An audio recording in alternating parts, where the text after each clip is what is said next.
Hello and welcome to Met TV's interim news program, News Ahora. I'm Brendan Gillis. Over a year ago, like the rest of the world, Met TV and the MSU Denver student body were rocked by the COVID-19 pandemic.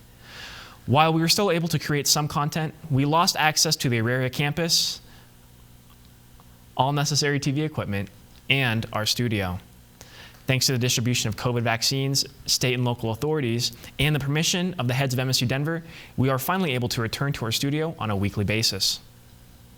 While we are very excited to be back, the pandemic is not over. We are taking the necessary steps to keep our student and faculty staff safe by following the CDC's COVID guidelines on site and off. In the past, Met TV produced 2 weekly news programs, Noticiero TV Met in Spanish and the Met Report in English.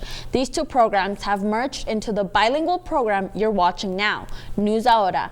This ensures the safety of our reporters while continuing to embolden our diverse campus. I'm Nancy Esquivel, and this is news when you need it now. This is News Ahora.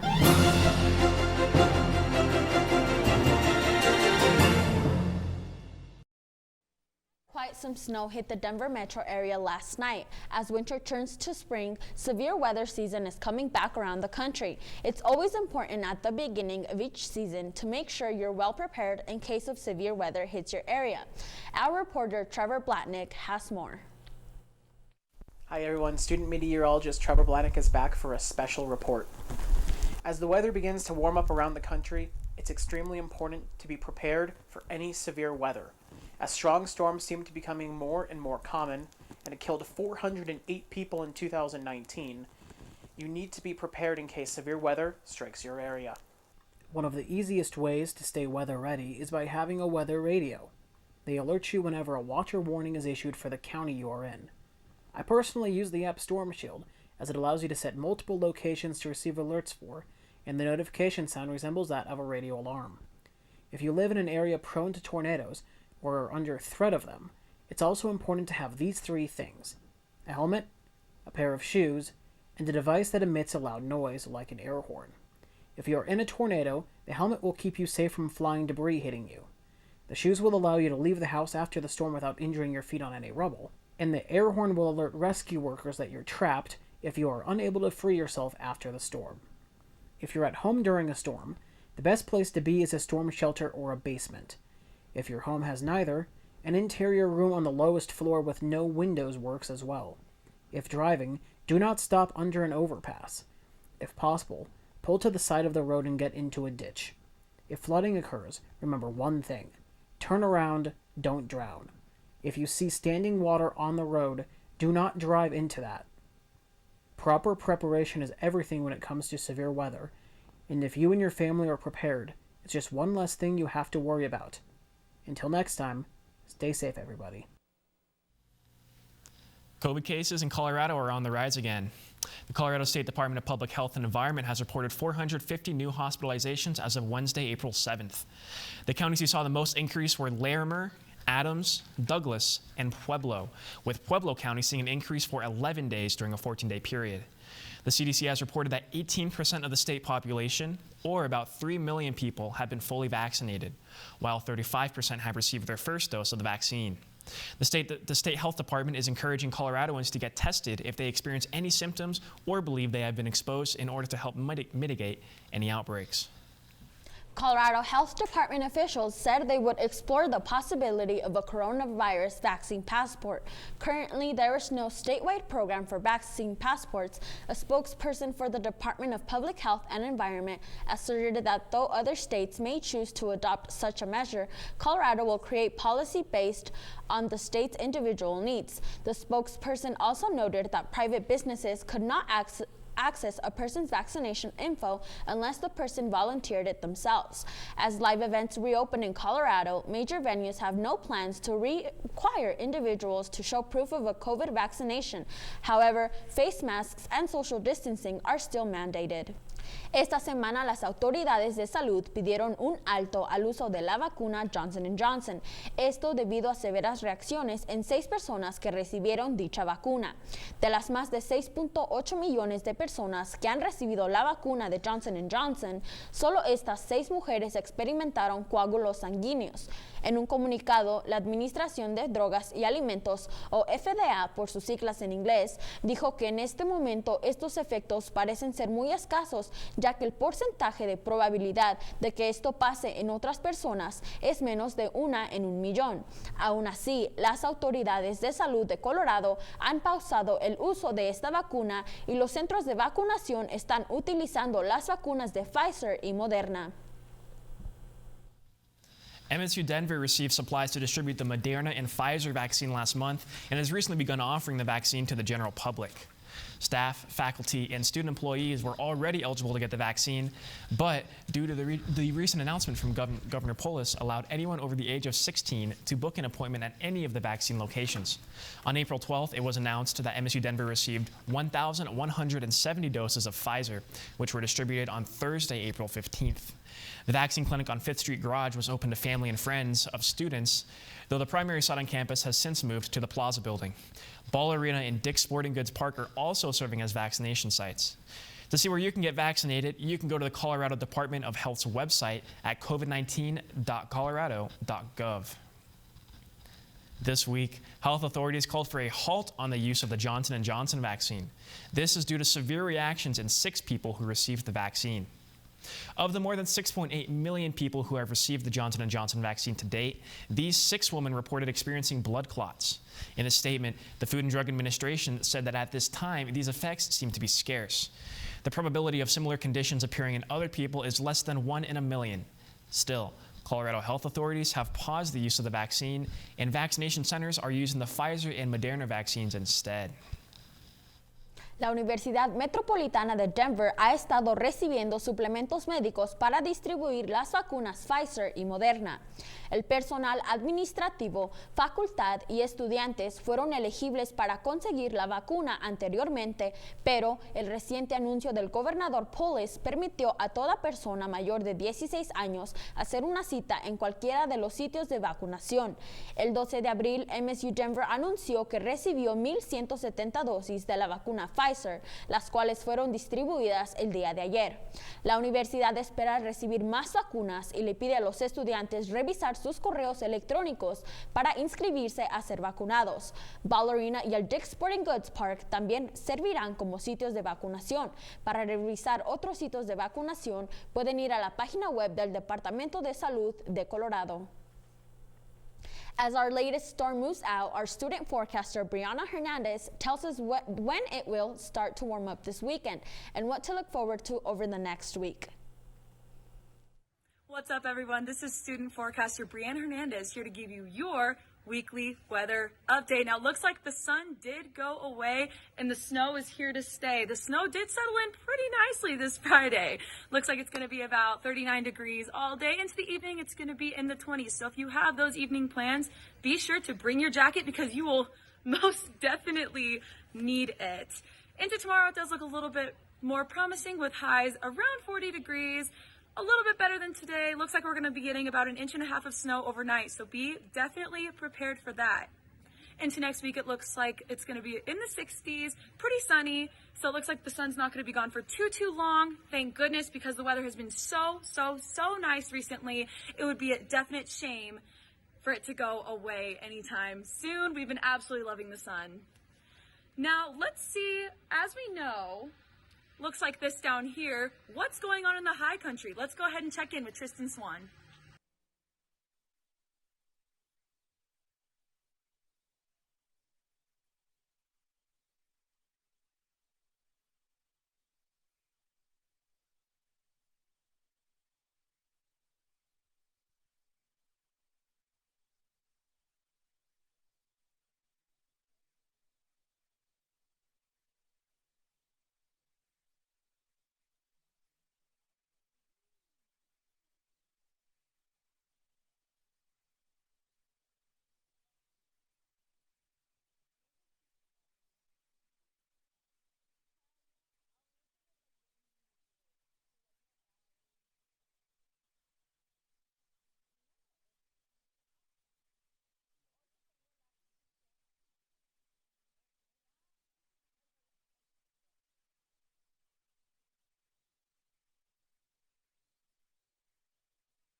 Another news story that impacted the world this week was the death of Prince Philip, husband of Queen Elizabeth.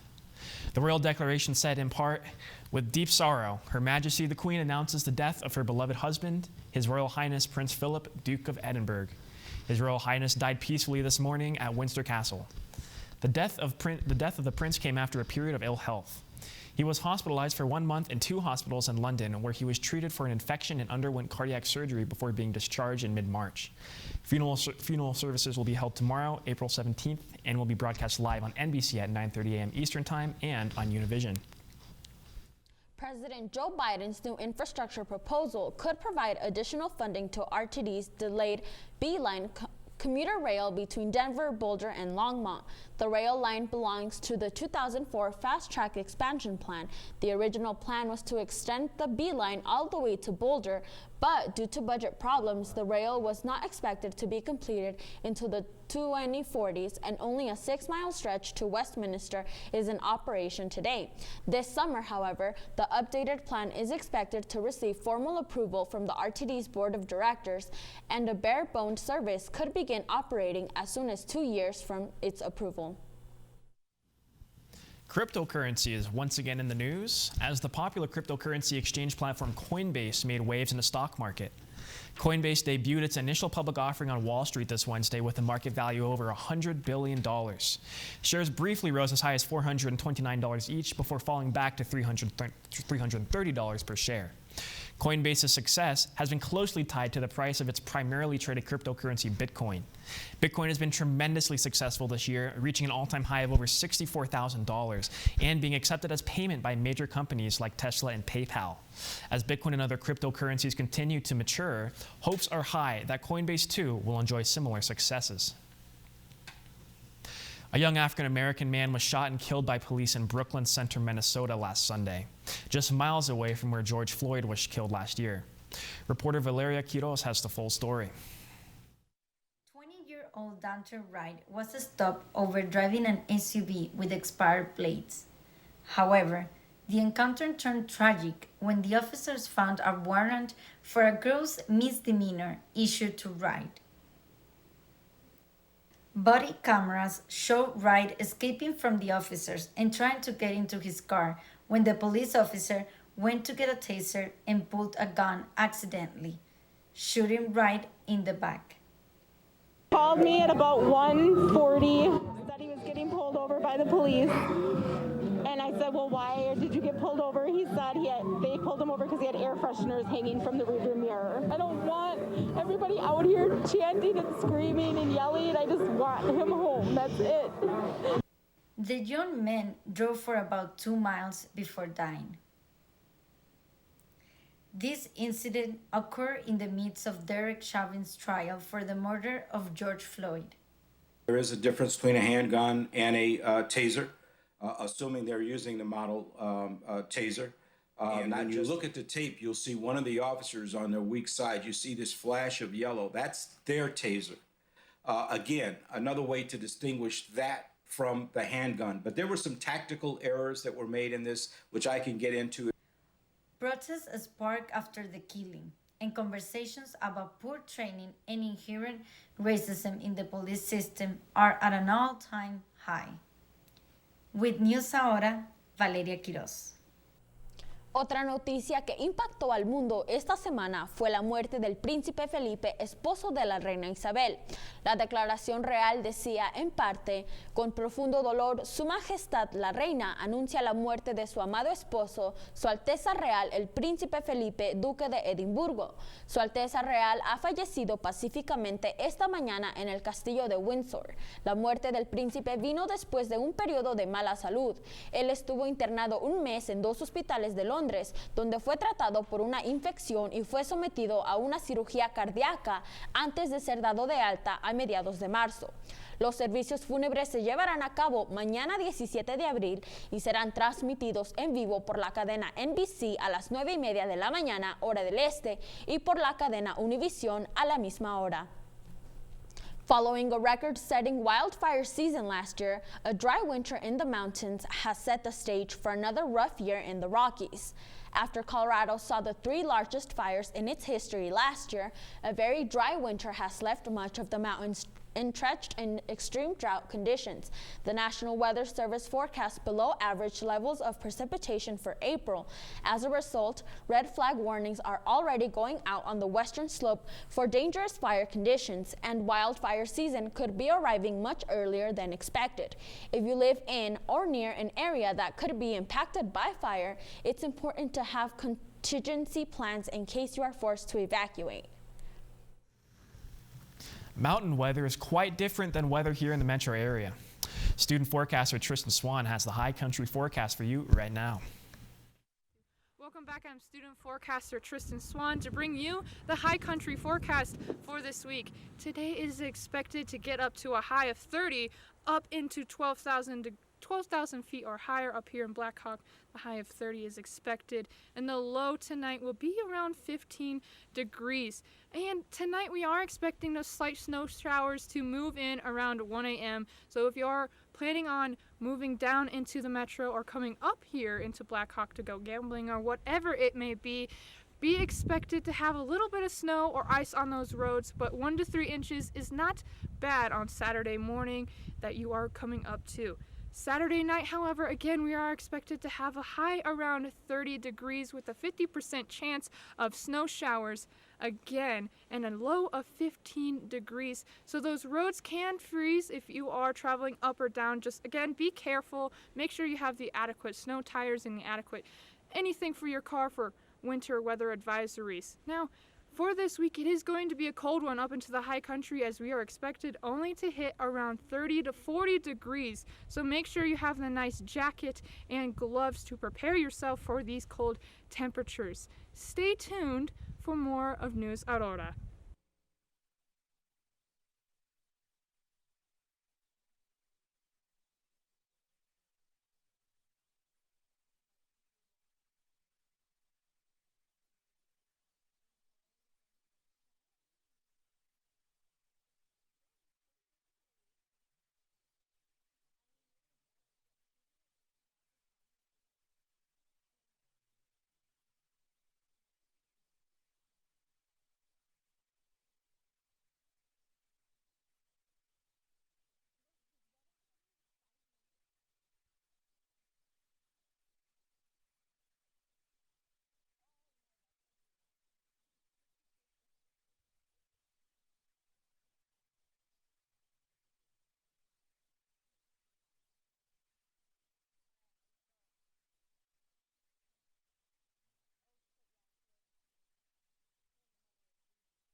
We might have been gone, but the entertainment industry didn't go anywhere.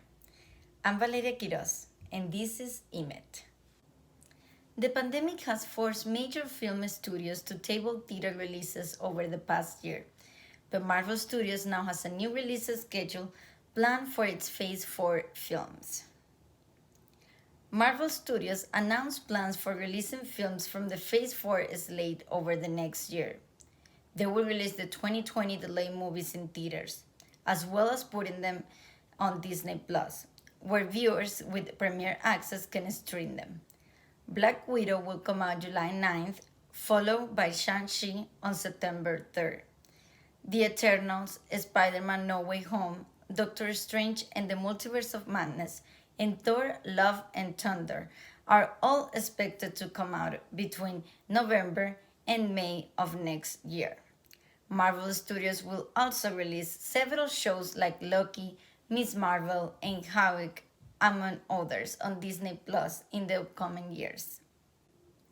La distribución masiva de la vacuna en contra del COVID-19 está facilitando el regreso de conciertos y festivales.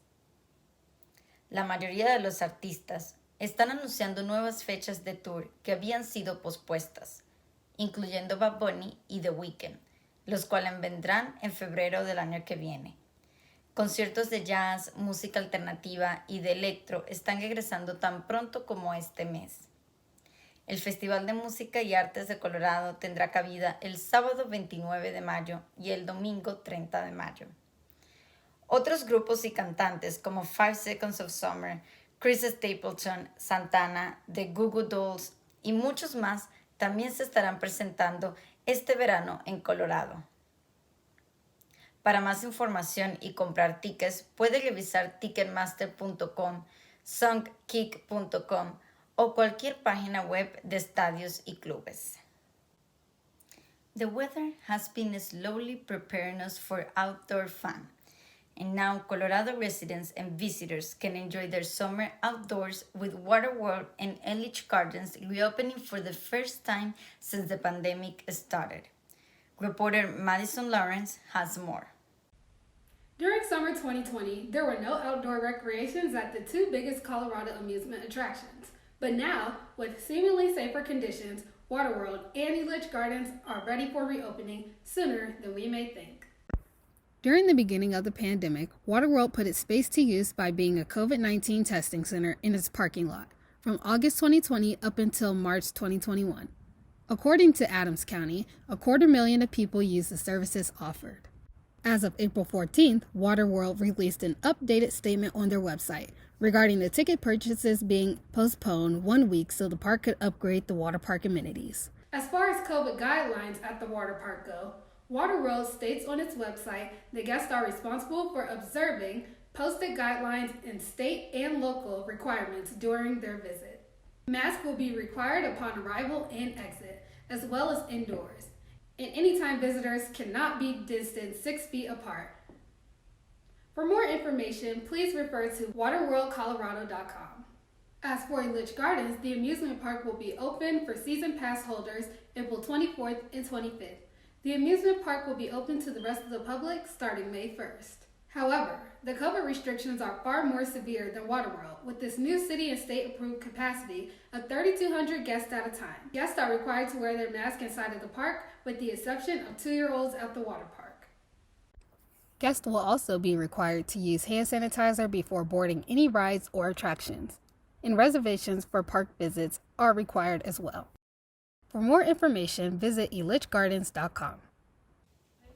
La pandemia ha forzado a grandes estudios cinematográficos a retrasar los estrenos en el cine el año pasado, pero el estudio de Marvel ahora tiene un nuevo calendario planeado para las películas de la fase 4.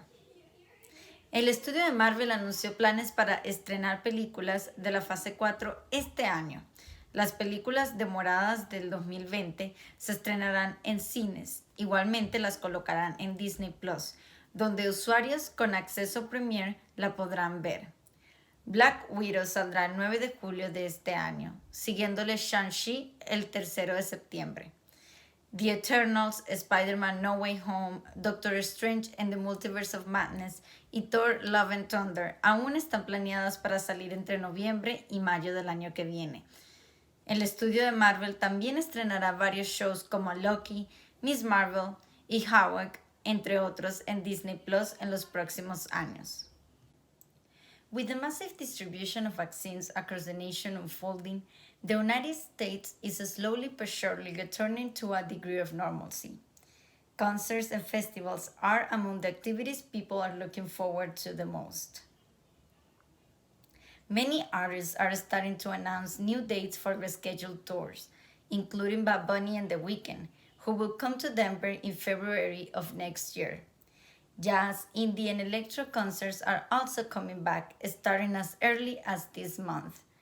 The Colorado Music and Arts Festival is expected to be held Saturday, May 29 and Sunday, May 30th. Other groups and singers such as 5 Seconds of Summer, Chris Stapleton, Santana and Earth, and the Goo Goo Dolls will also perform this summer in Colorado, though their audiences will be capped at a reduced capacity.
From an all-star game a mile high to a basketball team hitting rock bottom, I'm Trevor Blahnik, and here's your week in sports. Nuestro reportero Jamal Lechuga tiene las últimas noticias de los Colorado Rapids. La MLS está de regreso para su temporada número 26 este año 2021, con 27 equipos disputando el pase para el campeonato. Aquí les tengo más información. La MLS está de regreso. En la Conferencia del Este habrán 14 equipos donde solo 7 pasarán a los octavos de final. Por la otra parte, en la Conferencia del Oeste habrán 3 equipos donde solo 7 pasarán igual que la Conferencia del Este. El reciente campeón Columbus Crew, quien ganó el año pasado contra el Seattle Sounders por 3-0, se enfrentará contra el Philadelphia Union. Y un nuevo equipo ingresará a la liga este año, nada más y nada menos que el Austin FC. Uno de los dueños es un famoso actor ganador del Oscar, es Matthew McConaughey. Su estadio, nombrado el Q2 Stadium, estará localizado en el norte de la ciudad. Josh Wolf será el nuevo entrenador del Austin FC. Y estas son sus palabras de él. Lo que somos de un punto de vista posicional, lo que estamos intentando alcanzar cuando tenemos el balón y utilizando nuestros principios para ayudar y coordinar ideas y coordinar acciones en el campo. Y entre más entrenamos y entre más les enseñamos, más aprenden cuando lo ven nuevamente en video. Y lo mismo con Louisville. Fue un equipo muy difícil, que nos presionó fuerte y trajo nuevos obstáculos. La primera mitad fue difícil, pero anotamos goles. Y en todos estos juegos hemos anotado goles. Y hemos creado varias oportunidades para poder anotar más. Eso fue lo positivo.